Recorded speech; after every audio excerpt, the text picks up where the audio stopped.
Action. Alright, we're going to have a look at the variables grid and how to use the variables grid for conducting a fair test. So we draw up a grid here that looks like a noughts and crosses grid, and in the middle square we put in there the test that we're going to look at. In this case it's going to be parachuting. The fact that you're all working with me. And so now we put the variables around the variables grid that will affect that investigation. So what things will affect our investigation on parachuting? Kids might say the size of the chute, they might say the mass, the number of strings, the height, the colour. Don't believe a word he's saying. The colour of the man. Give me another one. Vents. Number of vents. Environmental conditions. Okay, now I'm going to do description.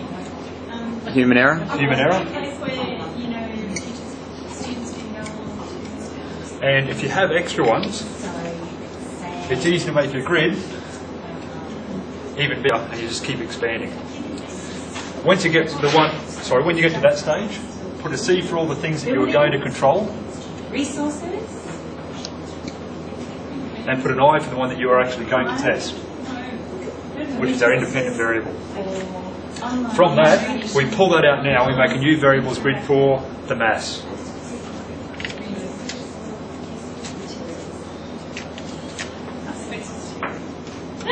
And we would do exactly the same thing now with all the variables that will affect the mass. Now when you're constructing your method, you'll use a variables grid here and you'll tick off as you control each variable. So for the size, we'll say we'll use the same size army man every single time.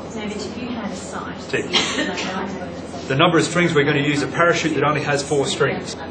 Tick. And the kids will go through and write their method and tick off as they do each individual thing that needs to be controlled. The other thing that you can do is then pull out the human error and make another grid for human error. And they list in there all the things that will affect the experimental outcome. And as they write the discussion, they need to discuss every single one of them and the implications that has on the results of their experiment. That's the variables grid.